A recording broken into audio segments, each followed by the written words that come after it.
Salut les amis, bienvenue dans Mint & Drink, le podcast décontracté qui parle de NFT tous les dimanches matins. Cet épisode a été enregistré le samedi 22 octobre 2022 et franchement, on vous a préparé un épisode de dingue à la hauteur des news folles qui ont rythmé la semaine. Donc avec des vagues, on revient sur l'un des tout premiers protocoles open source qui permet enfin de relier un objet physique à un NFT. C'est le projet Azuki qui l'a monté, c'est un game changer et on vous explique pourquoi. En parlant de game changer, une plateforme d'échange de NFT est en train de littéralement casser Twitter et s'est installée à la deuxième place en seulement quelques jours. Ça s'appelle Blur.io et c'est vraiment solide. Et enfin, on vous parle de la place de la France dans les NFT parce que ça bouge très très vite. Entre la remise des ballons d'or, l'ouverture de la NFT Factory en face du centre Pompidou ou les déclarations de Bruno Le Maire, c'est maintenant clair, la France veut devenir le leader européen voire mondial du Web3. Mais c'est pas tout, parce qu'on va aussi vous parler de Saw, le film, du Seigneur des Anneaux, de la police Interpol, d'Elon Musk. C'est parti.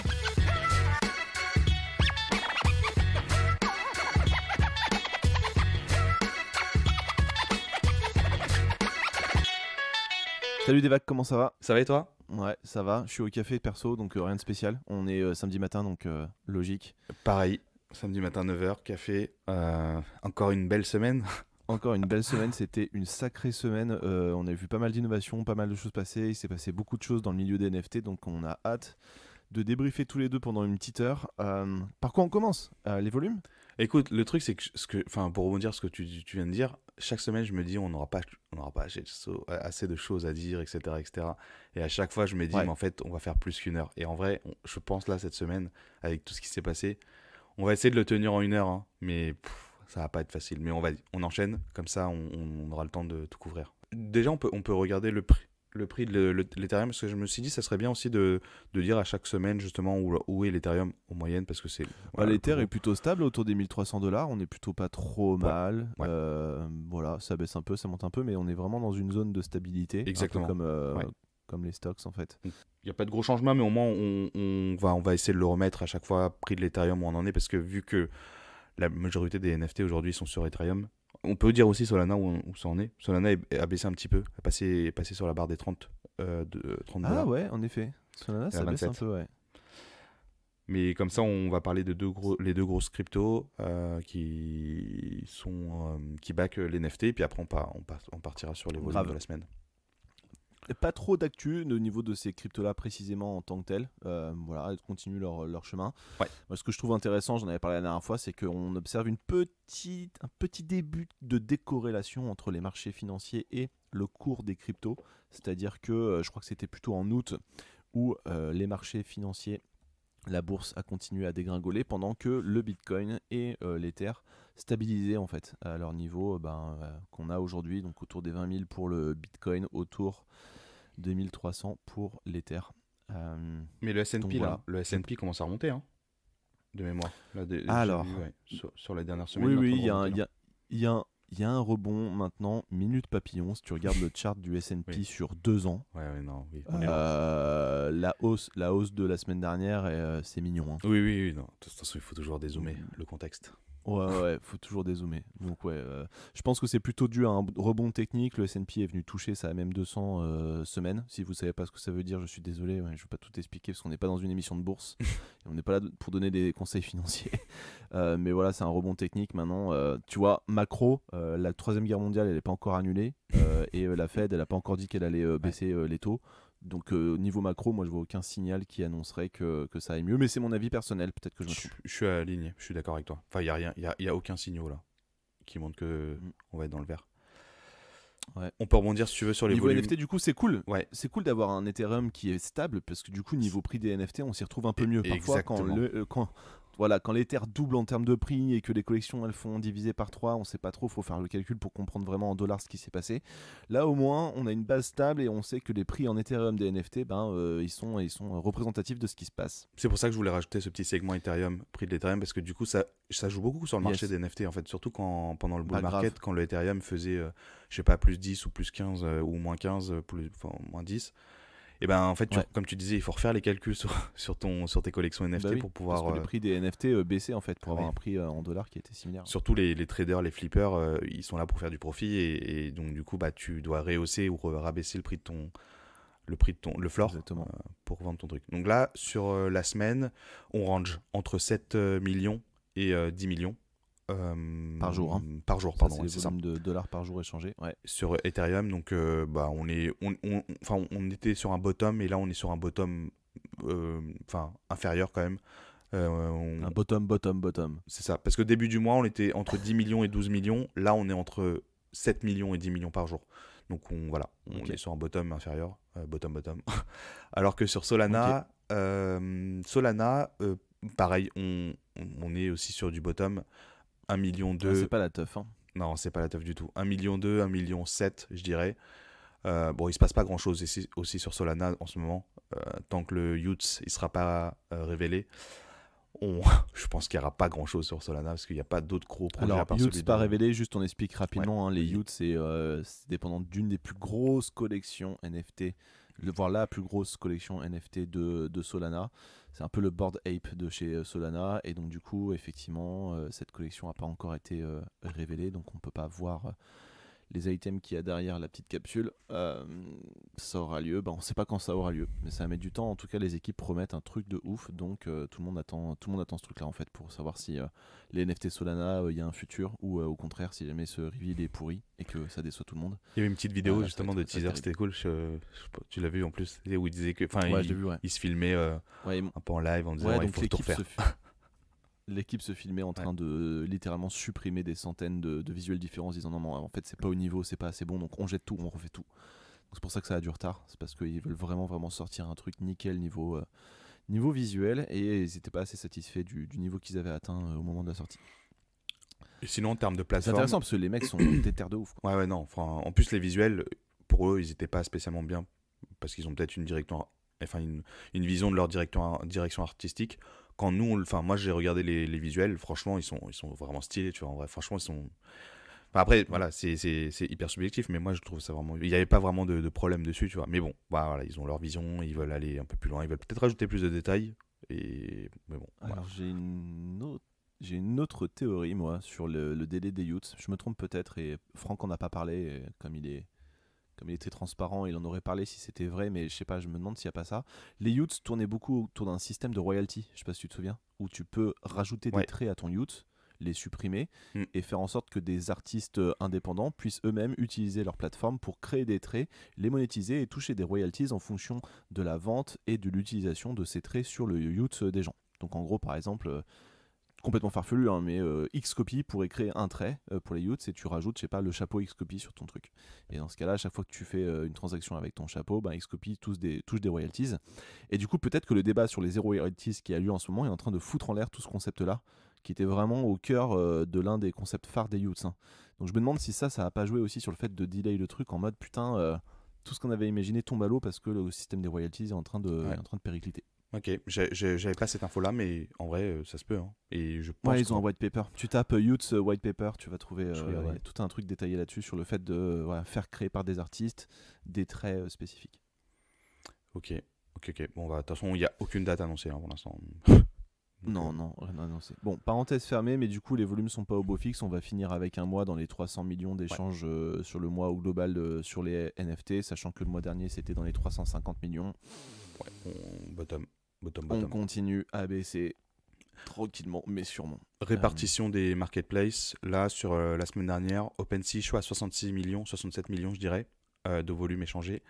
Magic Eden, 21 millions. X2Y2, 17 millions. Pour les plus gros. Ok. Donc voilà. C'est toujours à peu près les trois mêmes hein, qu'on voit à chaque semaine. On voit toujours que Magic Eden et X2Y2 surtout prend beaucoup de place. Mais on va couvrir le premier topic, après justement la liste des top NFT sur la nouvelle marketplace ou le nouvel agrégateur qui vient de sortir la semaine dernière, qui a fait beaucoup parler de lui. Ouais, et qui est en train de littéralement casser Twitter et qui s'appelle Blur. On va parler juste après. Juste avant, je voulais noter que OpenSea fait des efforts côté analytique. Donc dans leur plateforme, maintenant, si vous allez sur une des collections, vous pouvez voir un nouvel onglet qui est apparu qui s'appelle Analytics Beta. Ouais. Et où ils ont sorti pas mal de charts intéressants et que j'aurais, à titre personnel, beaucoup aimé avoir beaucoup plus tôt. Je trouve ça dommage qu'ils le rajoutent que maintenant. Je dirais enfin. Bon, c'est quand même assez complet. Enfin, parce que ça fait un an qu'on a 7-8 mois qu'on attend ça. Magic Eden l'a intégré dès le début. Et franchement, c'est vrai que tu peux prendre des décisions plus facilement avec ce nouveau chart. Ouais. En fait, il y a Ouais. plein d'autres. Enfin, un flipper aujourd'hui, un flipper, donc c'est les personnes qui tradent concrètement des NFT. Ouais. Il Qui achètent, qui utilisait, revendent qui et achète, qui qui font revend, de l'Ether. ça. Et en fait, utilise. En fait, le flipper aujourd'hui, il utilise deux ou trois autres analytics, enfin des plateformes d'analytics pour pouvoir prendre des décisions. Parce qu'aujourd'hui, sur OpenSea, si tu prends que OpenSea, c'est impossible de vraiment Ouais, tu peux trader. pas prendre T'as des pas assez- décisions, il n'y a pas assez d'infos. y a pas Ouais, assez ouais, d'infos. ouais, ouais. Et souvent, il y a des plateformes comme IC Tools, c'est du freemium en fait. Et donc, du coup, tu as un chart et le reste, c'est payant. Et donc, du coup, c'est un peu chiant. Aujourd'hui, natif sur la plateforme, enfin, c'est en bêta. C'est plutôt bien fait, je trouve. Ces infos, enfin, ils ont copié, hein, parce que ces infos-là, sur Magic Eden, elles existent depuis assez longtemps. Et les autres plateformes, elles avaient déjà intégré ce genre ce genre de chart. Mais enfin, c'est cool d'avoir ça. Par contre, je sais pas si tu as vu, il y avait aussi un petit. Il y avait un retour un peu négatif de la communauté de Twitter sur le Open Rarity. C'est parce qu'ils utilisent Open Rarity, Ouais, qui est un mais on le outil. voit nulle part ce truc-là. En fait, tu le vois que sur certaines collections. Tu peux regarder Moonbird par exemple. Ils ont un système Alors, de faut voir. Rarity qui est intégré directement sur Ouais, cette collection. Il y a quelques Ok. collections qui l'ont intégré aujourd'hui. Parce qu'en fait, Ouais, en effet. derrière Open Rarity, il y a Proof. Et en fait, ce truc-là casse complètement. En fait, ils utilisent un système à eux, propriétaire, Open Rarity, qui travaille avec OpenSea, hein, Ok. Ouais, qui ouais. permet de faire un ranking avec leur propre méthodologie et qui veulent standardiser. En fait, ce Open Rarity, ils veulent que ça soit le standard de l'écosystème NFT, mais ils l'ont intégré donc ils le testent sur la collection Moonbird et deux ou trois autres collections. Et en Ouais, fait, ça Pool Cats casse. aussi, ils sont. Exactement. Sauf que ça casse la structure de rareté que le créateur a pu mettre en place sur la collection. Donc en fait, ça, Ah. il y a deux rankings, si tu veux, aujourd'hui. Tu as le ranking de la collection, donc par exemple Moonbird, il a son propre ranking Officiel. que lui, il a Ouais. créé, qu'il a pensé en amont. Et tu as Open Rarity qui Ouais. vient casser, parce qu'il y a une autre Pour méthodologie. faire un autre en fait. Exactement. Donc juste pour préciser à tout le monde, quand on a des collections de à peu près 10 000 items, chacun des 10 000 items, évidemment on est dans un système non fongible, donc ça veut dire qu'on ne peut pas interéchanger plusieurs items entre eux. Ils sont tous différents, ils sont tous uniques. Simplement il y en a qui sont beaucoup plus rares que d'autres. Il y a des traits qui sont beaucoup plus rares. Par exemple dans la collection CryptoPunk, vous allez retrouver, je crois, si je ne me trompe pas, 9 aliens. Ouais. Donc vraiment il n'y en a que 9 et c'est ceux-là qui se tradent à des millions, quoi. Donc chacune des collections va avoir des traits plus ou moins rares. Donc on va avoir les niveaux standards qui sont voilà sur une collection de 10 000, tu en as peut-être 7, 8 000 qui sont standards et qui sont voilà, à peu près au même niveau de rareté et qui s'échangent à peu près au même prix, qu'on appelle aussi ceux qui sont au plancher, donc les items au floor. Ouais. Et ensuite, vous avez des items un peu plus rares. Et c'est vrai que pour classifier, pour réussir à déterminer sur chaque item le niveau de rareté, est-ce que c'est le numéro 1000 ou est-ce que c'est le numéro 9000, donc est-ce qu'il n'est pas très rare ou est-ce qu'il est très rare, il y a plusieurs méthodologies qui peuvent s'appliquer. Et donc, soit le créateur lui-même a déterminé sa méthodologie pour faire le ranking, soit effectivement on s'appuie sur d'autres standards comme Open Rarity. Maintenant, si Open Rarity vient en conflit avec ce qu'avait lui-même décidé le créateur au départ, c'est vrai que c'est pas très efficace. Mais ce qui est positif, c'est que Open Rarity a pris en considération justement le backlash entre guillemets de Twitter. Et dans 3 jours, Ok. là, 3-4 jours, ils vont remodifier le système d'Open Rarity derrière. Donc tu vois, là on voit que ils travaillent prendre en vraiment compte la ce que font les communauté. créateurs. Exactement. Donc ça c'est quand même assez positif. Ouais, Enfin, je dirais, mais c'est marrant. Bon, on va dire c'est des détails, mais c'est important quand même. Quand quelqu'un achète un item, il aime bien savoir si c'est le 2 millième le plus rare ou le 3 millième le plus rare. C'est pas vraiment exactement le même prix dans un cas ou dans l'autre. En tout cas, ce qui est intéressant et ce qui nous passionne avec Devax, c'est que c'est juste un écosystème en train d'être construit devant nos yeux, où même les gens qui sont en train de gérer des millions et des millions de dollars, savent pas et ont des débats sur comment gérer certaines choses. Donc c'est ça qui est vraiment marrant. Juste pour même me donner un peu plus de contexte, Open Rarity, la rareté par exemple, je donne l'extrême. Le floor par exemple de Moonbird aujourd'hui, il est à 9.5 Ether. Sur Open Rarity, le numéro 1, donc il y en a plusieurs, ils sont vendus très cher. Le dernier qui a été vendu, c'est 300 Ether. Donc le gap qui est entre... L'écart est énorme. Et Entre un rare et un pas rare, l'écart est monstrueux. Donc c'est fois 30. Là je vois 300... Ouais, le ratio est fois 30. Ouais. Fois 30, il y en a qui ont été vendus à 80. Donc en fait, je prends le numéro 1 de Open Rarity, il y en a plusieurs parce que alors je sais pas trop la méthodologie qu'ils ont derrière, mais en tout cas voilà, si je prends il y en a 7, un des 7, 300, le dernier qui a été vendu. Enfin, En vrai, quand on voit qu'on a un rare, il faut pas le vendre au floor, quoi, concrètement. Donc il faut regarder. Oui, non, bah oui, évidemment. C'est pour faire un petit parallèle, même quand, par exemple, la Youth, il est pas reveal, donc ça veut dire que tout le monde aujourd'hui a la même image. Quand ils vont lancer la reveal, il y a certaines personnes qui vont avoir des rares, des moins rares, et donc du coup, il faut vérifier si pendant le reveal, il faut vérifier si on a un rare. Si on a un rare, on a beaucoup de chance. Tu peux le revendre à un prix plus élevé que le floor, que le marché. Délirant, ouais. Voilà, grosse parenthèse fermée. Donc juste sur les 7 derniers jours, du coup, les collections les plus échangées de la semaine. Toi, tu regardes ça où, sur Gem? Je sais plus. Je sais plus où regarder maintenant parce qu'en fait, il y a trop de marketplaces. Je continue à regarder là sur OpenSea parce que c'est quand même le plus gros, mais je pense qu'à un moment donné, il faudrait trouver un. Il faudrait aller peut-être sur CryptoSlam parce que CryptoSlam, il prend en compte plein d'autres plateformes, notamment Sorare, etc. Donc potentiellement, tu vois, là, Sorare. Si tu veux, on peut comparer là, par exemple, tu vois, sur OpenSea, le numéro 1, c'est Bored Ape. Non, c'est CryptoPunk. Sur CryptoSlam, c'est Sorare. Enfin, non, mais globalement, dans les tops, on a toujours les mêmes. Hein. On a du CryptoPunk, on a du Bored Ape, on a du Other Deeds, on a du Mutant, on a du Artblocks. On a du Degod. Azuki remonté. Ouais, c'est les deux, trois seuls qui sont un peu nouveaux. On va dire, il y a les Neolings. Alors, celui-là, je l'ai suivi un petit peu. Je l'ai vu un petit peu. Ah, vas-y alors. En fait, franchement, il m'a vraiment tapé à l'œil. Et j'étais à 2 doigts de faire un clic dessus. Et je suis allé. En fait, j'ai vu l'histoire juste avant-hier et je me suis dit putain, j'aurais dû parce que franchement, c'est intéressant. Alors déjà, visuellement. En fait, j'ai kiffé visuellement. C'est le plus important. C'est ce que je disais. On est sur des personnages qui ressemblent à des personnages avec de la pâte à modeler, un peu comme quand on était petit et qu'on regardait Chicken Run et tout ça. C'est vrai que c'est assez joli. C'est mignon. C'est très mignon et visuellement c'est nickel, vraiment nickel. Le projet il a commencé à prendre il y a une semaine, je crois, quelque chose comme ça. Enfin non, il a été lancé le 13. Il a été proposé minté le 13, mais ils travaillent dessus depuis le mois de mars en fait. Donc ils ont pas lancé, ils ont travaillé sur le truc pendant le bull market. Les pauvres, ils ont commencé à bosser juste avant le bear market. Mais en fait, apparemment, c'était voulu en fait. Ils voulaient pas spécialement le lancer pendant le bull market. Ils voulaient que ça soit un peu moins, voilà, il faut que ça soit, qu'il y ait un peu de moins de bruit, etc., etc. Donc ils sont là vraiment sur le long terme. Ils sont pas doxés, hein. On sait pas trop ce qu'il y a derrière comme l'équipe, est-ce qu'il y a une grosse entreprise, on sait rien du tout, juste que le projet date de 7-8 mois. Ils ont pris le temps pour pouvoir lancer le truc.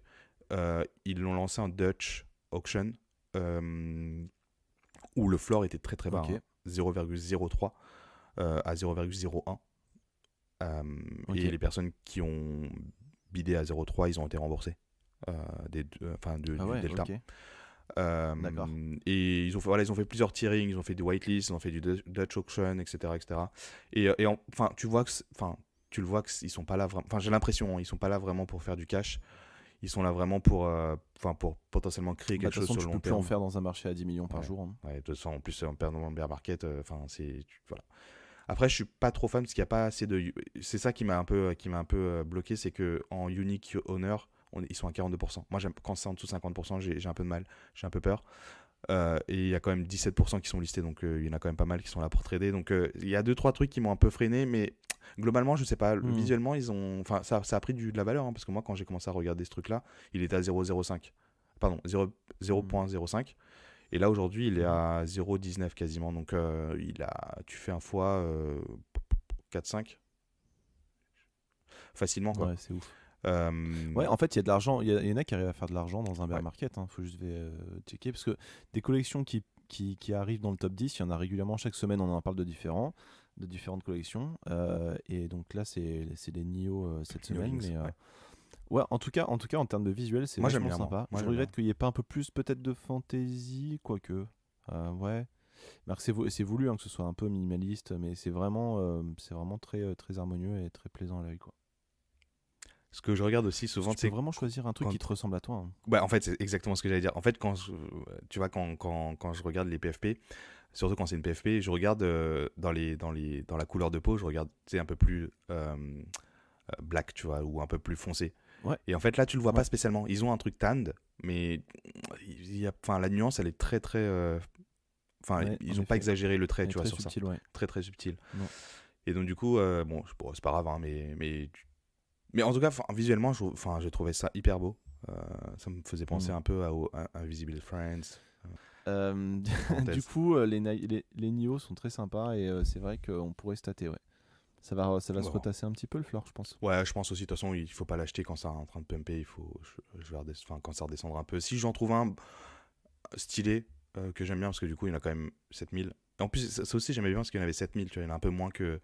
Mais les Unique Ouais. Owners, 42%, ça me bloque un peu toujours, tu vois. Je me dis, il y a peut-être des gros whales qui sont derrière, qui peuvent tout dumper d'un coup. Mais bon, ça va. Enfin, c'est pas 30 ou 20%, tu vois, mais bon, enfin bref. En fait, si t'as rien d'autre, si t'as rien d'autre que l'art, je trouve ça un peu léger. En fait, faudrait un truc où genre l'artiste il est connu et c'est quelqu'un qui a déjà fait des collabs avec des grosses boîtes, On etc. sait pas, en fait. Là, c'est un pari. Ou des utilités plus tard, etc. Enfin, je sais pas, mais juste un art stylé, c'est vraiment cool, mais pour moi, c'est pas suffisant, quoi. Bah, en fait, en bear Sur le long terme. market, ce qui est cool, c'est que tu as le temps de regarder, tu as le temps de réfléchir. Et en bull market, il y a Azuki qui pump, tu as 5 collections, genre type asiatique, type manga, qui commencent à prendre l'aspiration. Et tu n'as pas le temps de regarder, en fait. Tu flippes, c'est tout, quoi. Et là, c'est vrai que, je sais pas, j'ai commencé à regarder, regarder. Enfin, j'aimais bien le visuel, je fais vas-y, je vais aller regarder un petit peu. Et j'aimais bien un peu l'histoire, enfin, comment c'était fait. En fait, c'était vraiment good feel, quoi. Que ce soit dans le visuel ou dans la manière dont ils ont créé le projet, lancé le projet, je trouvais que franchement c'était assez fair.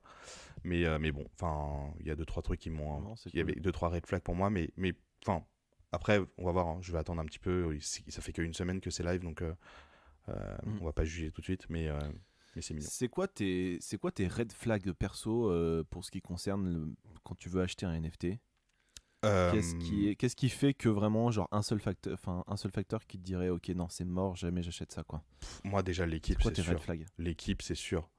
C'est-à-dire l'équipe dans quel cas c'est un red flag?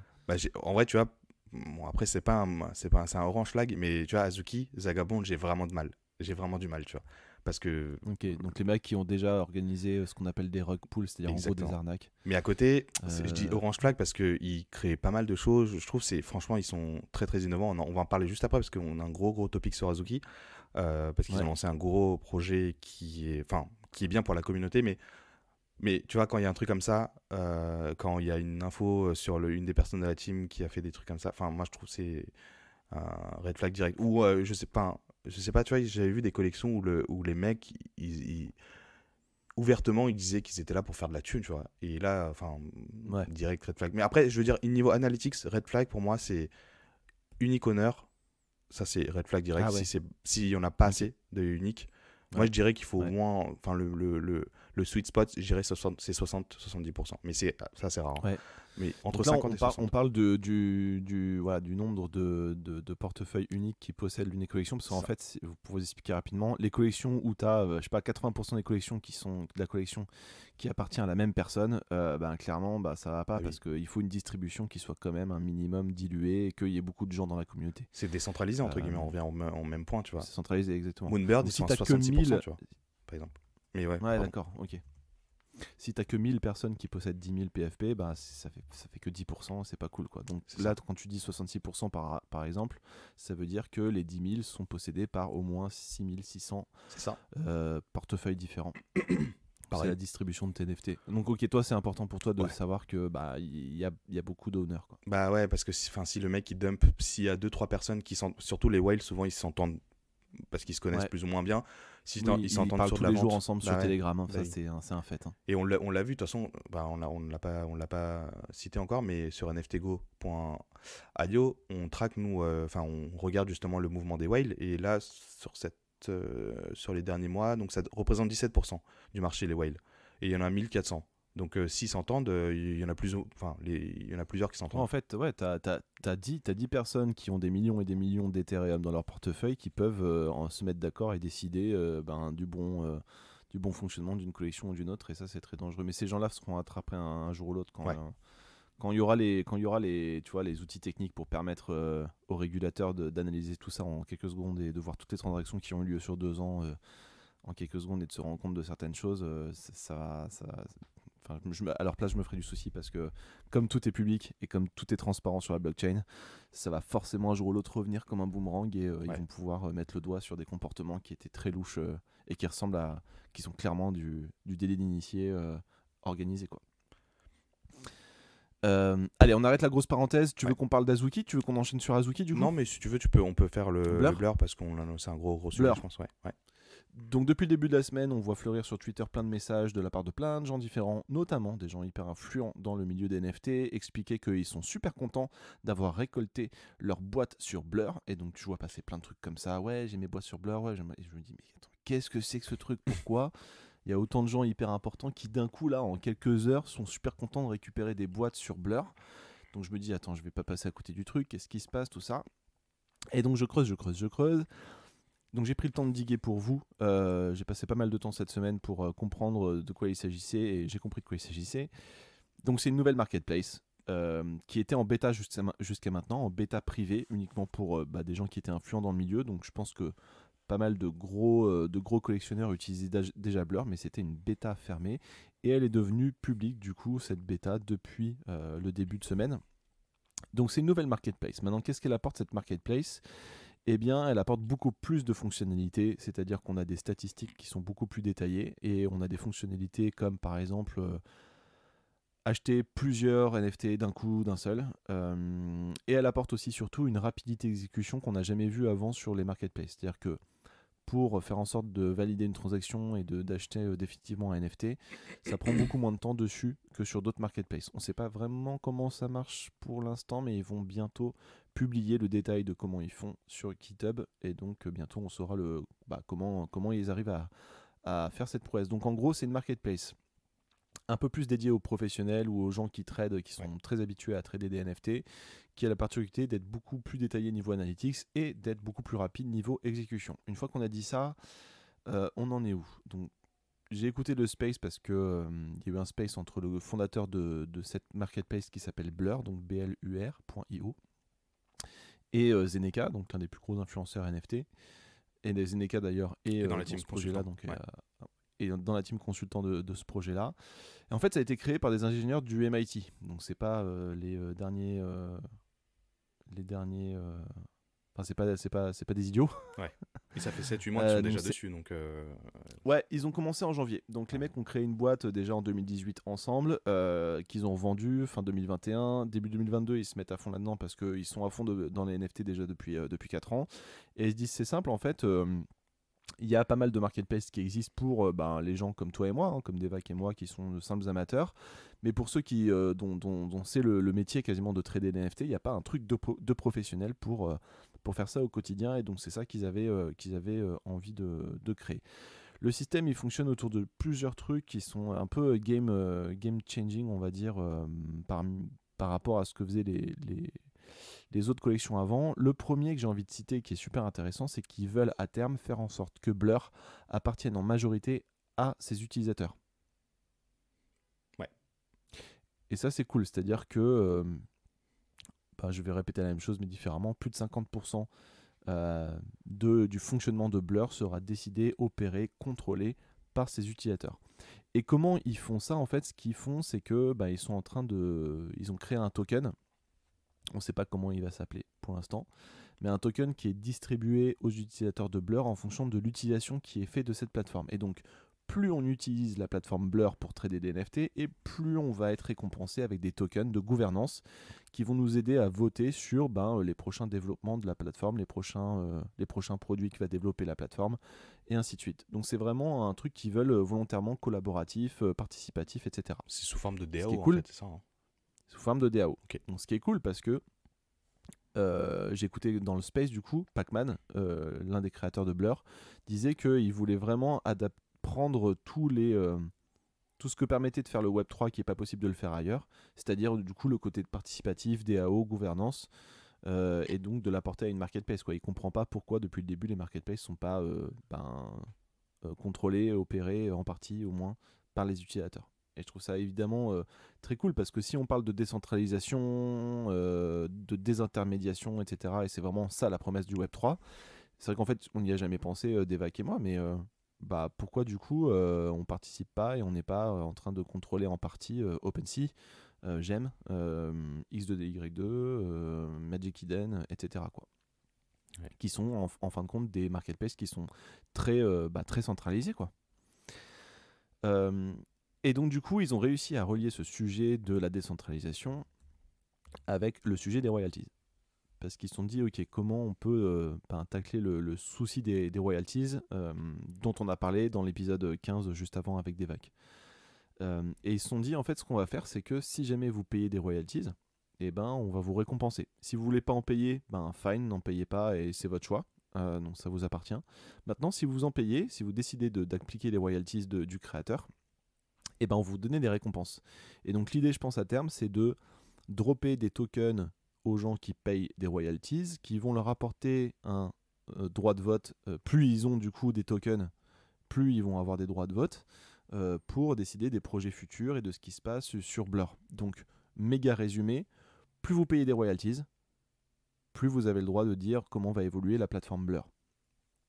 Et donc ça, c'est plutôt chouette parce que ça permet d'avoir une nouvelle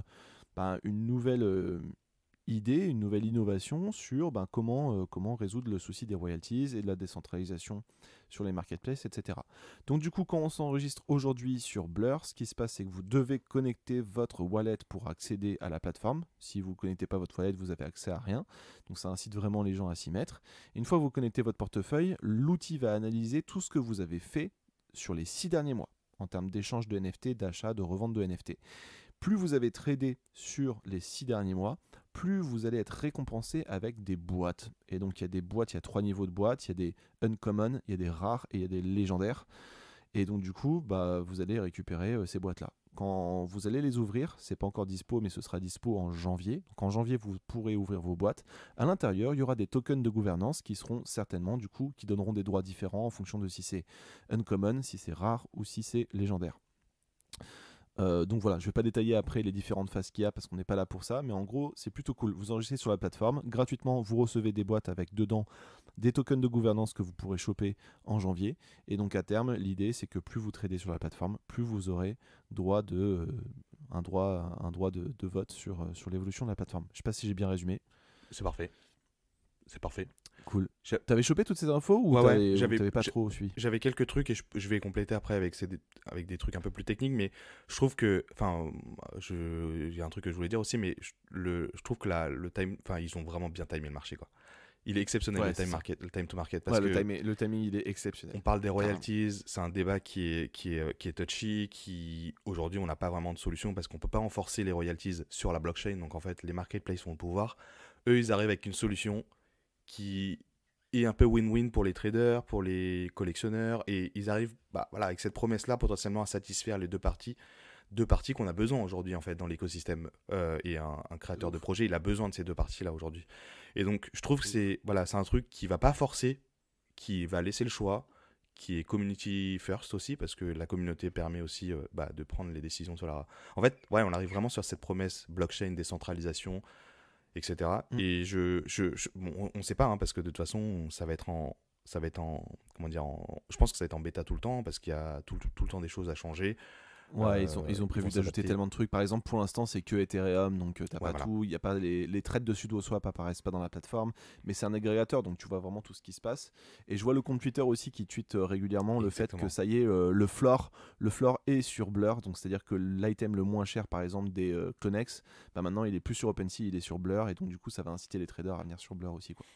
Et ce qui est bien en fait, donc ça va être un petit peu plus qu'une marketplace, ça va être un agrégateur de marketplace, c'est-à-dire qu'en fait c'est une marketplace sur laquelle on peut acheter sur d'autres marketplaces. Donc en fait techniquement, quand vous allez dessus, donc Blur est connecté à LuxRare, OpenSea, X2Y2 et Blur.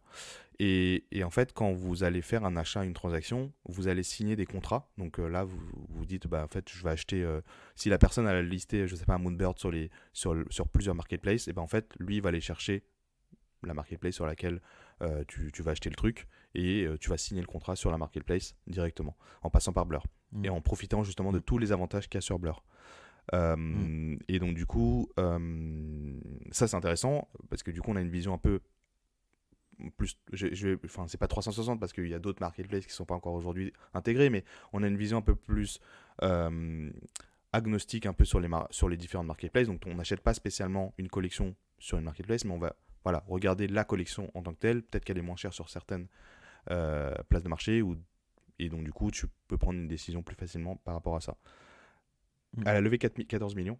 Je sais pas si tu l'as vu, ça, 14 millions de dollars, avec des gros VC, notamment Punk 6529, on le rappelle plus, hein, un vétéran de ce milieu-là. Donc déjà, quand tu vois qu'il y a Punk derrière et qu'il y a Zeneca, ils sont très bien accompagnés. Ne serait-ce que ces deux personnes, c'est très cool. Ils savent très bien tous les problèmes qu'il y a sur les différentes marketplaces actuelles, OpenSea, etc.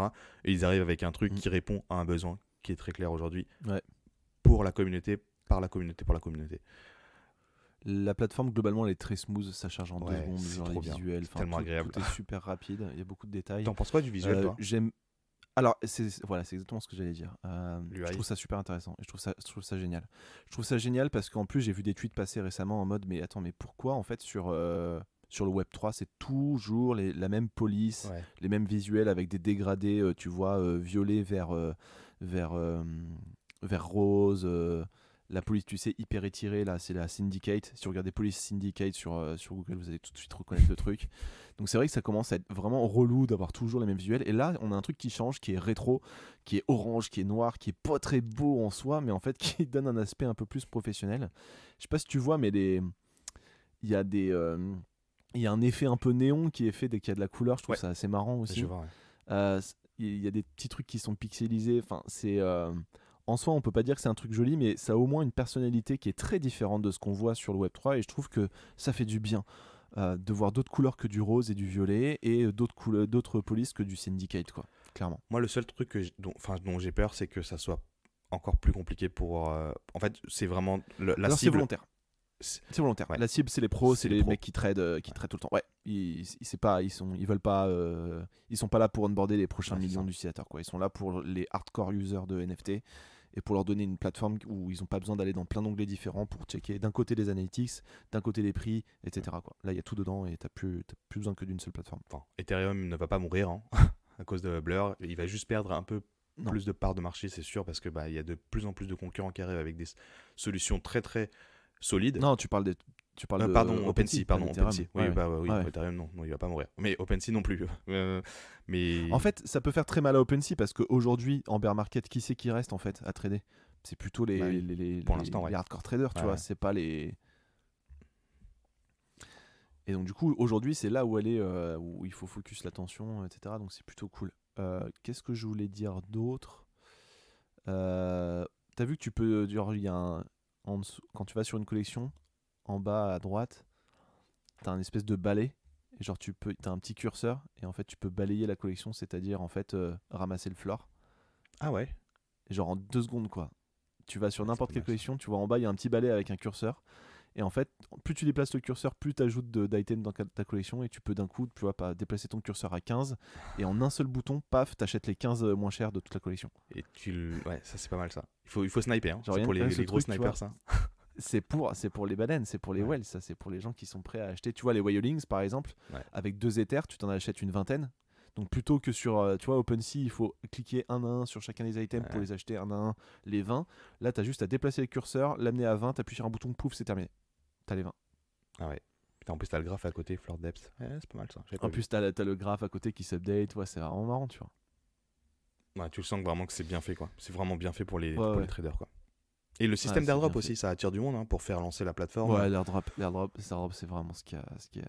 Genre, tu vas choper des boîtes gratos et après tu publies ça sur Twitter. Il faut le publier sur Twitter pour avoir le droit de choper les boîtes, donc forcément le truc, ça fait boule de neige, quoi. Qu'est-ce que je peux raconter d'autre sur Blur? J'avais un autre truc à raconter, mais je crois Ils sont hyper actifs. Genre, dans le Twitter Space, il y a un mec qui disait qu'il y avait un problème, je sais pas, il avait un problème technique sur sa plateforme. Il a dit envoie-moi un DM, en 6 heures je te réponds. Mec, il a le temps de faire tout ça, tu vois. Ah ouais, c'est chaud. Ah oui, il n'y a pas de monétisation pour l'instant. Donc Blur se rémunère pas sur les transactions qui ont lieu. Ils développent la plateforme en mode full gratuit pour tout le monde. Donc il n'y a pas de business model derrière. Ils veulent juste, tu vois, choper le maximum d'adoption. Et ce qu'il disait, c'est que ce sera justement grâce au token de gouvernance, c'est la communauté en fait qui va décider comment monétiser le bordel. Ok, ça c'est bien. Mais plus tard. D'abord, ils vont, tu vois, ils veulent clairement, leur objectif, c'est d'abord, on devient la marketplace numéro 1. C'est le but. Donc c'est pour ça qu'ils vont répondre à toutes les demandes et développer toutes les features possibles pour faire en sorte qu'il y ait un maximum de gens qui tradent au quotidien sur Blur. Et une fois qu'ils ont chopé la place de numéro 1, là, ils vont réfléchir comment faire de l'argent. Il y a une petite feature que j'aime bien aussi, quand tu regardes sur ton portfolio, c'est le PNL. Tu as donc tu peux avoir sur ton portfolio, sur ton portefeuille justement où t'en es. Ouais, ça fait flipper. Ah oui. En fait, ils regroupent plusieurs des trucs que tu avais sur 2-3 plateformes avant, tu l'as dans une seule en fait. Ouais. Pour les traders, pour les flippers, pour les pros quoi. Mais bon, j'aime bien moi. J'aime bien. J'ai encore un peu de mal parce que je regarde quand même pas mal OpenSea et quand t'es habitué à une marketplace et la même UI etc, t'arrives sur un nouveau truc qui est complètement franchement c'est complètement différent quoi. Ouais, c'est complètement différent maintenant, genre c'est plus de mal au début. C'est quand même facile quoi. Genre t'arrives la homepage, t'as un putain de fichier Excel où tu peux trier par les volumes sur 7 jours et voilà, c'est super simple. Hein. Maintenant tu vois les floors c'est chaud hein. Genre un Mutant Ape, il est à 12,80 sur Blur, il est à 14 sur OpenSea quoi. Parce que je pense qu'il va les chercher. Il va peut-être chercher sur X2Y2. Il est cherché sur X2Y2. Ouais. C'est quand même 2 Ethers de différence et mais ils n'ont pas les royalties et potentiellement pas de fees non plus donc ouais. Voilà, voir comment ça va évoluer. On parle des Azuki. Ouais. Azuki. Donc, qu'est-ce qu'ils ont fait Azuki? Oh là là. Encore un coup. Encore. Non mais là pour moi ça c'est énorme. Ouais, alors ils ont sorti donc il y a une startup derrière Azuki hein, elle s'appelle Chiru Labs. Et en fait, elle a lancé cette semaine, elle a annoncé un nouveau format de token qui sera open source. Et vraiment, je le souligne open source parce que du coup, c'est pour la communauté. Concept, en fait, c'est un token, mais c'est un concept derrière. Et c'est le concept de scan to own. En fait, ça permet de tokeniser un produit physique sur la blockchain Ethereum en scannant un produit physique. Et donc, du coup, ça ouvre encore une autre d'opportunité parce que, en fait, avec ce nouveau concept, on peut bridger des expériences offline to online ou online to offline. Et donc, du coup, voilà, les marques, elles peuvent utiliser ce concept-là pour des expériences, pour leurs produits, etc.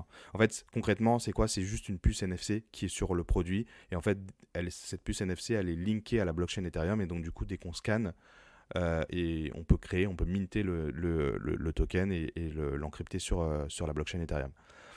Il y a plein de use cases. Ils ont proposé quelques use cases. En fait, il y a des use cases, par exemple, d'authentification de produits. Donc, par exemple, à l'achat, on scanne le produit, on a le produit physique et on a le produit, on a le token, on a le NFT qui représente ce produit-là.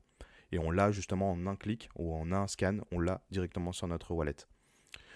Ils avaient proposé aussi un use case sur tout ce qui est, je sais pas, quête ou de jeux IRL. Et donc du coup, maintenant, aujourd'hui, tu peux faire ça en live dans la rue, tu peux scanner, je sais pas, des QR codes qui sont ou des trucs qui sont dans la rue et tu le possèdes. Donc voilà, il y a des use cases qui vont commencer à se créer derrière ce projet-là. Eux, le premier test qu'ils font, c'est avec un skate, en fait un golden skate qu'ils ont sorti. Donc ce skate là aujourd'hui il est au musée K11 à Hong Kong pendant 4 jours et ce qu'ils appellent le proof of skate. Et en fait Zagabond il s'est doxé, je sais pas si tu as vu mais Zagabond il s'est doxé à ce musée là. Donc on voit à qui ressemble, on voit maintenant ce personnage qui était un peu caché avec tout le passé qu'il a, tout le passif qu'il a. Il s'était pas vraiment doxé. Là on le voit et il s'est présenté à ce musée là. J'ai vu ça, ouais. Vu ça. Et juste il paraît avant, qu'il s'était déjà doxé à NFT NYC, mais j'avais pas vu passer le truc là. C'était beaucoup plus public quoi. Mais du coup peut-être qu'à NFT NYC les gens pouvaient le rencontrer en physique etc, mais j'avais pas vu de photos passer ou de vidéos ou d'interviews, tu vois. Là clairement il y a des interviews qui vont sortir en vidéo de lui etc quoi. Et toi, tu avais vu juste avant, tu me disais que c'est... donc du coup, ce skate, ce golden skate est en enchère, vente en enchère. Ouais, donc il est en vente en enchère. On peut aller le voir dans le musée. Donc c'est un skateboard, un skateboard qui est physique, un puce NFC dedans, qui est recouvert d'or. Et donc les enchères, donc il y en a 8. Il y en a 8 aux enchères. Et donc pour les 8, les enchères elles sont autour de 100, entre 100 et 122 Ethers. Ouais, donc c'est c'est énorme. vraiment hyper cher. C'est énorme. Ouais. Parce que j'ai vu quelqu'un qui a fait un petit trade marrant pour évaluer combien coûte à réaliser un skate avec de l'or. recouvert d'or en fait. Et il disait que ça coûte à peu près 300 balles à faire. Parce que quand tu calcules la surface d'un skateboard et en moyenne ce qu'on considère comme tu vois recouvert d'or, donc de la feuille d'or par-dessus un objet qui est de telle épaisseur, avec tel composant dedans, avec tel carat, etc. C'est l'équivalent d'à peu près $300 d'or qui serait sur le skate. Sauf si vraiment l'épaisseur du skate d'Azuki est beaucoup plus élevée. Ouais. Mais dans tous les cas, t'achètes pas ça parce qu'il y a de l'or dessus, t'achètes ça parce que c'est Azuki, parce que c'est... C'est Azuki, c'est l'un des premiers objets physiques où tu as cette technologie NFC intégrée où en fait tu es propriétaire à la fois d'objets physiques et d'un NFT. Donc si jamais on te vole l'objet physique, la personne qui te l'a volé ne peut pas le revendre parce qu'elle pourra pas prouver qu'elle est propriétaire parce qu'elle n'a pas le NFT qui va avec. Ça, c'est des technologies sur lesquelles mais je suis tellement bullish. Vraiment, tous mes potes et mes familles qui me parlent d'NFT en me disant que ça sert à rien, c'est vraiment le truc où ça va tout péter. Il y en aura partout demain, en fait. Quand tu achètes ta Rolex, quand tu achètes tes baskets Nike, il y aura demain, quand je dis demain, c'est peut-être dans 20 ans, mais peu importe, il y aura forcément des NFT partout pour prouver en fait que le fait que tu possèdes un objet physique. Et ça, c'est juste... Les gens ont pas forcément conscience de ça, mais ça va tout péter. Ça sera même pas noté, enfin on verra même pas NFT, les gens le verront même pas. Ouais, en fait. on saura même pas. C'est juste que si on te vole ta Rolex, en fait, la personne qui te l'a volée pourra plus la revendre. Ouais. C'est impossible. Même il y aura plus de marché noir là-dessus. Il y aura plus et vice versa aussi, parce que si tu peux te faire scammer ton NFT, mais du coup le mec il peut pas le revendre parce qu'il a pas l'objet physique qui va avec en fait. Ouais, donc tu vas vendre un contrat sans le produit, mais c'est génial. Et aussi le côté quête, c'est génial. J'ai hâte. Mal, ouais. Je pense que ça pourrait être pas mal que Nike et les Clonex fassent un truc comme ça. Ça leur ressemble pas mal, une quête physique. En fait, il faut aller scanner, je sais pas, dans Paris. Il y a des indices, etc. Et c'est le premier qui arrive à scanner tous les trucs, qui chope le NFT. Genre, pareil, ça va être tellement marrant. Je pense que les musées vont pouvoir faire ça. Je pense que les endroits touristiques vont pouvoir faire ça, où il y aura des jeux et tu pourras montrer à tous tes potes que tu as réussi à choper le NFT super difficile à choper parce que la quête était compliquée, quoi. Et là, au moins, c'est très tangible en fait aujourd'hui. On commence à avoir des projets qui commencent à être vraiment très tangibles comme utilisation. Et ça vient d'Azuki. Et en fait, ce qui est cool, ce que j'aime bien aussi d'Azuki, c'est qu'en fait, c'est pas la première fois qu'il est deg. Il est deg parce qu'il avait un red flag sur Zagabond, mais là, ils sont en train de faire des trucs putain de cool. Franchement, de ouf. Et il est peut-être en train de redorer son image. Je sais pas en fait comment ça se passe parce que. Ouais, clairement, moi je pense à la seconde. Enfin, c'est important de donner une seconde chance aux gens en fait. Tu le vois beaucoup dans beaucoup de domaines où t'en as qui sont cloués au pilori et qui finalement se rachètent derrière et envoient du steak niveau utilité, quoi. Et ce que je te disais, c'est qu'en fait, c'est pas la première fois qu'ils innovent en fait. Pendant le bull market, ils avaient lancé un truc, bon, c'est un peu plus technique, mais ils avaient pareil, encore une fois, innové en open source. Sur le protocole en fait Ethereum, ils avaient lancé un token en fait ERC721A. Et en fait, ce token là permettait de c'est un dérivé du 721, donc je ne vais pas rentrer dans le truc technique, mais c'est un token qui permet de créer des NFT. En fait, eux, ils avaient optimisé ce token pour pouvoir save du gas, en fait, pour les mints. Donc, tu pouvais uploader plein de NFT sur la blockchain avec une seule transaction. Au lieu de payer pour 10 000 transactions, tu n'en faisais qu'une seule. Et en fait, ce truc-là, et en plus, ça permettait de save le gas pour les utilisateurs. Je ne veux pas rentrer dans la technique parce que même moi, je ne comprends pas tout ce qui se passe derrière, mais voilà, ils avaient innové une dérive du token existant du token NFT pour pouvoir save du gaz. Open source qu'ils ont donné à tout le monde et n'importe qui peut utiliser. Et il y a plein d'autres collections qui ont commencé à utiliser ce truc-là pour, en fait, tu saves du gaz pour tout le monde. Enfin, c'est win-win, tu vois. Et ils avaient proposé ça dès le début. Là, ils arrivent avec un nouveau concept plus tangible dans la vie réelle. Encore une fois, il y a des gros derrière. Il y a des gros, juste pour dire. Ah, derrière, il y a d'autres gens qui participent à ce truc-là. Non, je veux dire, dans l'équipe Azuki, il y a des mecs qui sont solides, c'est des ex Facebook, Amazon, etc. Et c'est des product managers, c'est des ingénieurs en fait de ces boîtes-là. Ouais, non, mais ça rigole pas. Même en termes de marketing, leur vidéo, elle est tellement stylée, ça donne tellement envie. Ils ont Apple, ça fait un peu Apple. T'as vu la vidéo promo? Je trouve que ça fait vraiment Apple, quoi. Et ils avaient mis encore. Enfin, qu'est-ce qu'il dit? Tu sais, ils avaient fait un tweet et on n'a pas fini. Tu sais, il dit un truc comme ça souvent Apple à la fin. One More Thing. One More Thing, voilà. Et ils avaient fait exactement la même chose là, sur un des tweets, ils avaient One More Thing et ils avaient posté une vidéo. Ils sont très forts. Ils sont marketing. très forts, faut le reconnaître. Ils droppent pas des trucs tout le temps, mais quand ils droppent des trucs, c'est vraiment charmé. Et en plus, il y a un côté un peu badass. J'aime de plus en plus cette communauté. Tu vois que les gens sont à fond derrière. Ils innovent, donc c'est plutôt chouette. Et je voulais dire aussi, important, cette technologie donc open source qu'ils ont lancée s'appelle le PBT pour Phygital Backed Token. Token. Ok. Physically donc backed. voilà, Physically backed token. physically backed token. Et donc, je sais pas si ça a déjà été droppé sur GitHub ou pas encore, mais dans tous les cas, ça va l'être bientôt pour que n'importe qui puisse utiliser cette techno. C'est déjà live. Je crois que c'est déjà live. C'est déjà live, donc voilà, chambé. Donc rien que ces deux trucs-là, en fait, la nouvelle marketplace Blur avec un système unique d'ownership via des tokens, etc., dont on a parlé, plus cette innovation d'Azuki open source pour rendre les objets physiques liés à un NFT. Ces deux trucs-là qui sont passés cette semaine, c'est pour ça que Devac, on vous disait que c'est une semaine de ouf, parce que ces deux trucs-là vont faire avancer le marché, mais à toute berzingue, quoi. Et pour les personnes qui nous écoutent et qui sont plus techniques, développeurs, etc., je vous conseille de suivre le mec qui est derrière ces projets-là chez Azuki, qui s'appelle Location TBA, on le mettra en footnote. C'est un mec qui met plein de trades assez techniques, mais c'est intelligible, même pour nous, tu vois, qui sont pas spécialement dans la tech, de comprendre en fait tous ces sujets-là. Il parle de plein de choses, notamment dans le milieu du NFT, et franchement il est hyper smart. Et franchement tous ces trades sont hyper détaillés, et franchement il est solide, le mec il est solide, et ça doit être un product manager ou un ingénieur Facebook, quoi. Mais bon, enfin voilà, pour les personnes qui suivent, on le mettra en footnote, il est hyper smart ce mec. Voilà. Champ max. Allez, on parle de la France Cocorico parce qu'il s'est passé masse de trucs aussi côté français. On n'a pas fini l'épisode. Hein. On va recommencer. Si vous avez mal aux oreilles, faites une pause parce que. Franchement, il faut qu'on parle de ça parce qu'il s'est passé beaucoup de choses en France et c'est très bullish pour nous, en fait, dans l'écosystème en France, incroyable. pour l'Europe.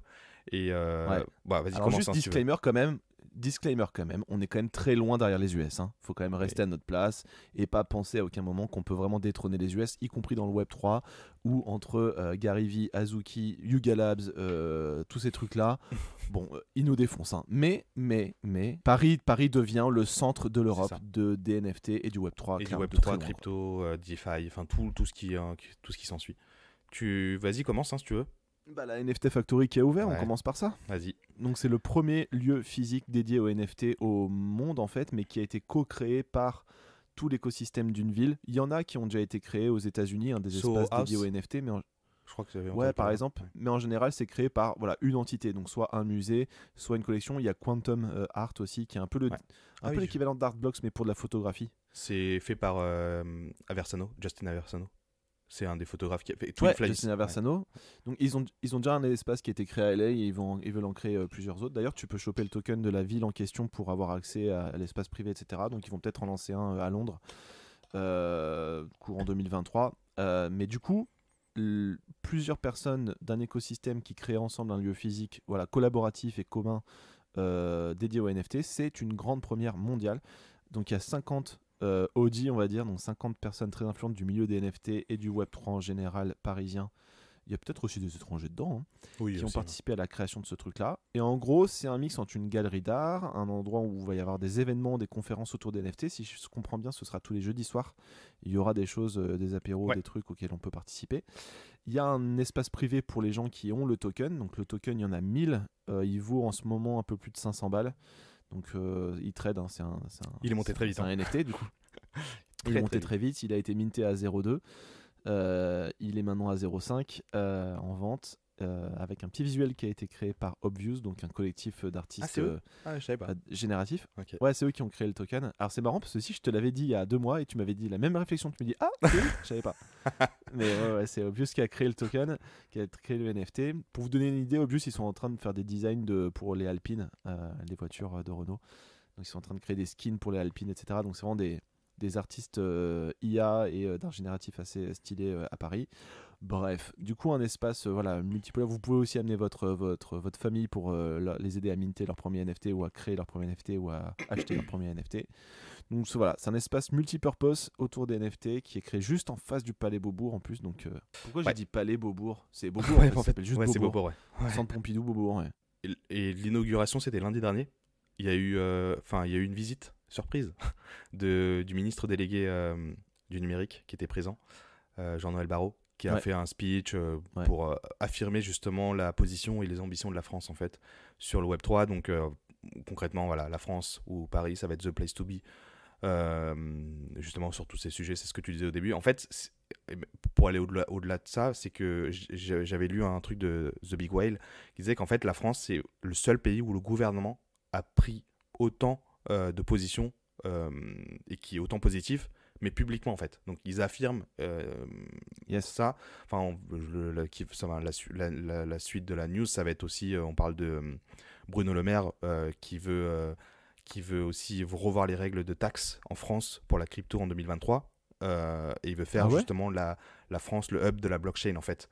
Non mais ils sont tellement chauds, mais Macron aussi. Hein. Macron, Macron il est assez vocal sur ça. Il le dit. Hein, il veut que l'Europe ce soit le leader de la crypto. Il veut pas revoir les GAFA reprendre le contrôle en fait, enfin surtout les US reprendre le contrôle sur ce truc là, et on le voit, on l'avait dit je crois que la dernière fois il y avait Crypto.com, donc un des exchanges aussi majeurs de l'écosystème qui a posé ses valises à Paris avec 150 millions de dollars d'investissement pour développer l'écosystème. Il y a Binance qui est là depuis très longtemps, il y a Kraken aussi, donc c'est des grosses places de marché où tout l'argent crypto circule en fait, donc ils absorbent, ou en tout cas ils transitent énormément de flux Web3, enfin crypto, et aujourd'hui ils ont leur valise en France, et donc ça crée de l'emploi, ça crée tout un écosystème en fait autour de ça, et franchement c'est assez excitant. Et à côté en fait on voit aussi le Portugal qui rétropédale, parce que c'est plus l'Eldorado en fait. Aujourd'hui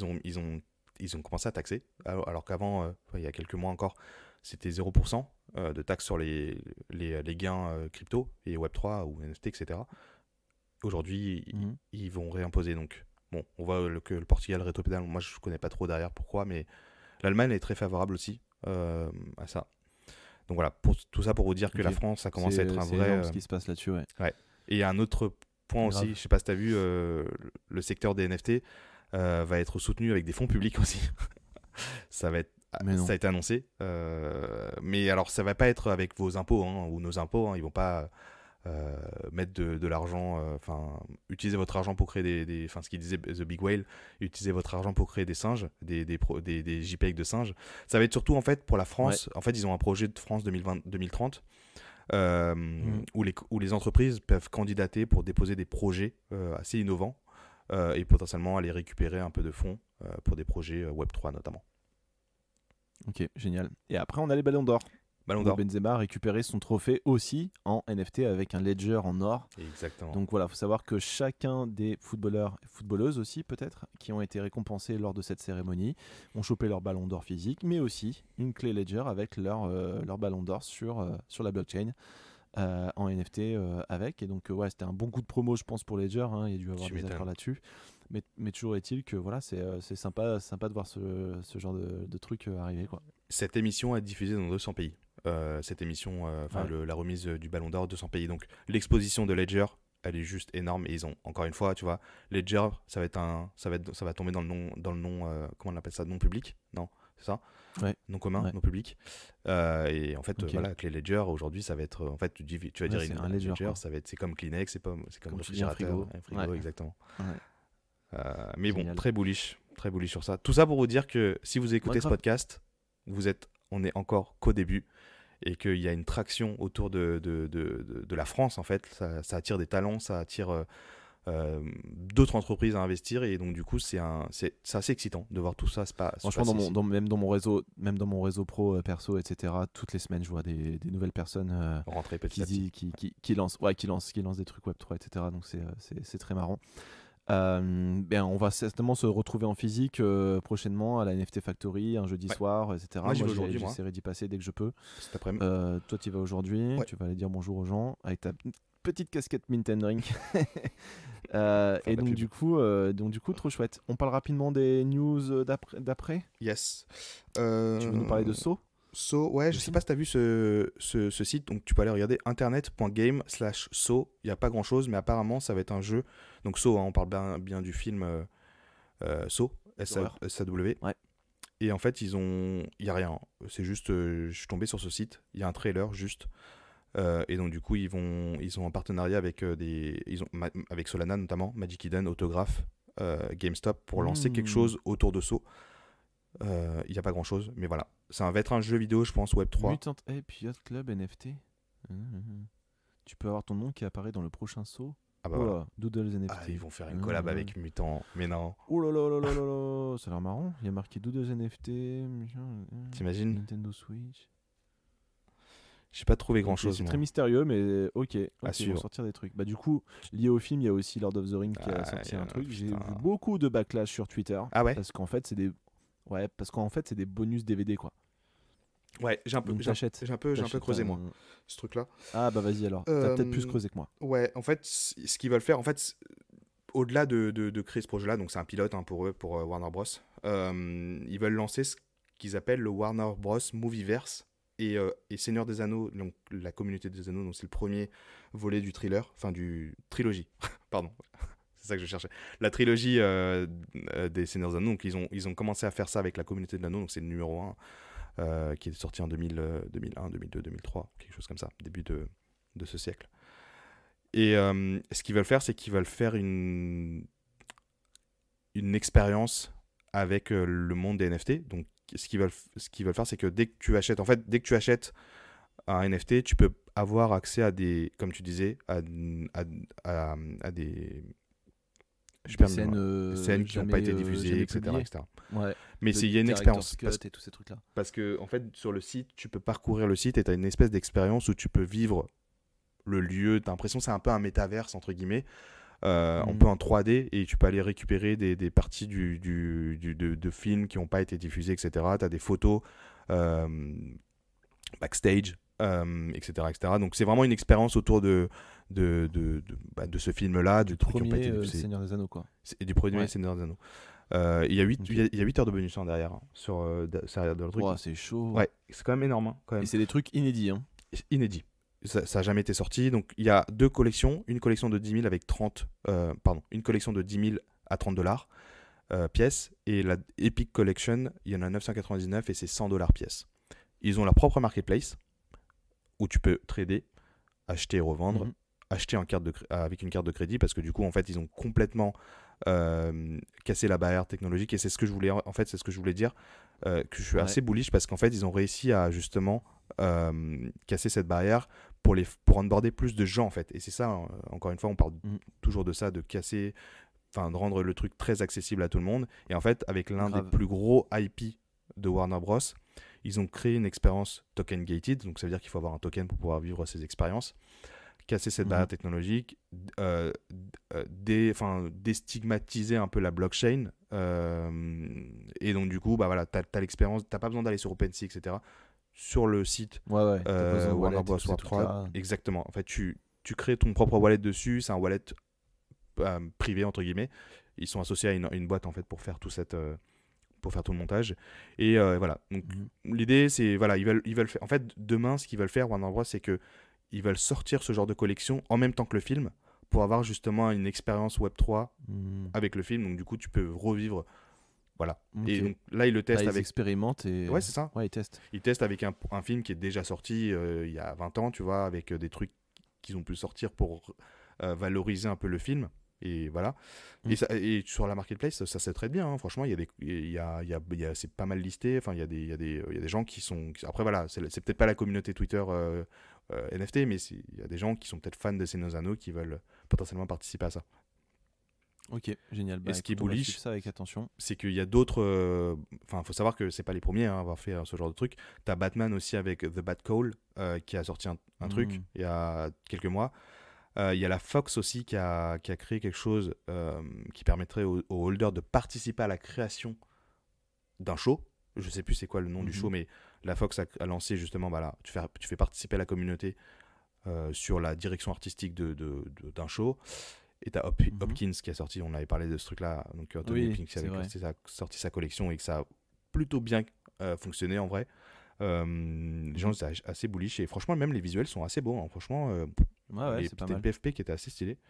Et donc, du coup, en fait, on verra de plus en plus le monde un peu stream aussi qui va commencer à se lancer. Netflix a lancé pas mal de collections, notamment sur Stranger Things, etc.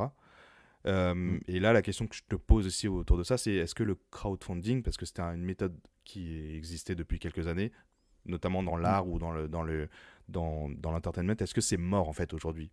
Parce que le NFT aujourd'hui, en tout cas le Web3, permet de proposer ce genre d'expérience, mais par contre tu owns un token, tu vois. Je pense que tu peux merger les deux. Tu peux faire en sorte d'avoir un film, je sais pas, qui tourne autour du concept de NFT. Je sais pas, un film où dedans tu vois apparaître des Bored Ape, etc. Et je verrais bien, du coup, pour créer le film, une espèce de campagne de crowdsourcing, mais du coup via un token, via des NFT, où je suis sûr que les Bored Ape iraient acheter le truc à fond pour faire en sorte que le film devienne une réalité derrière et ainsi de suite. Donc ça veut dire que je tu penses que les crowdfunding vont se transformer, parce qu'en fait aujourd'hui ça existe déjà, ces plateformes. Non, mais je pense que tu peux le faire. Ouais, tu peux le faire. Okay. Je pense que aujourd'hui ça cartonnerait. Si demain t'as un film où dedans t'as Snoop Dogg et il demande à choper des fonds via un drop de token où il y aura des Bored Ape qui pourront potentiellement apparaître dans le film. Enfin, clairement ils vont lever beaucoup d'argent auprès de la communauté, tout ça, tu vois. Mais il faut faire jouer toujours le côté communautaire dedans, c'est sûr.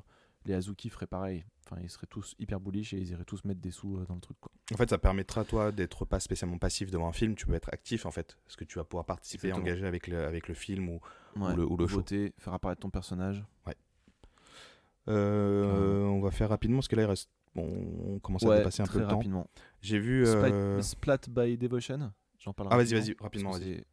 C'est marrant, entre guillemets. Après, on n'est pas là pour faire de la politique, donc on n'est pas là pour juger de ça, on s'en fout.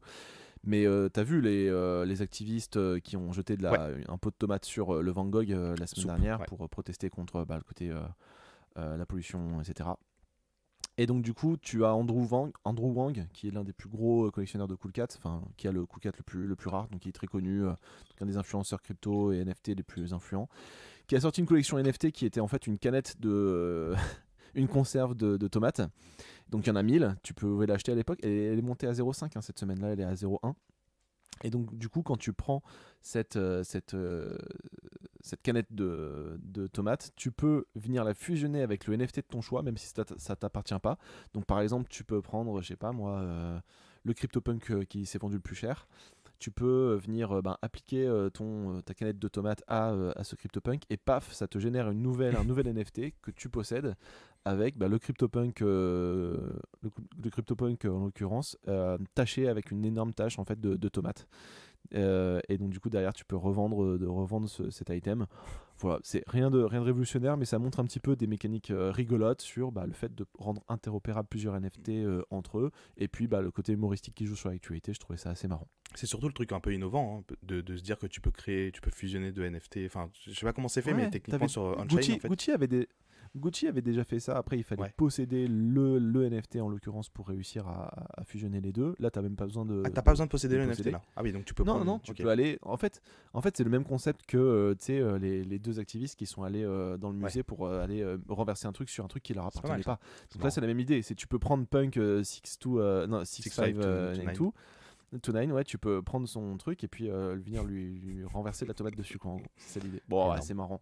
Mais ça montre aussi le fait que les NFT, c'est pas juste des JPEG en fait, c'est le côté interopérable de la blockchain et des smart contracts qui est aussi intéressant, où tu pourras imaginer demain des jeux vidéo on-chain où tu viens venir attaquer ton adversaire. En venant, je sais pas, lui donner un coup d'épée, et d'un coup son personnage va se modifier et avoir un coup d'épée dans la gueule, tu vois. C'est pas mal ça. Bref. C'est drôle. Et dernier truc du coup, Interpol, c'est toi qui voulais en parler ? Ouais, Interpol, il lance la première police métaverse au niveau global.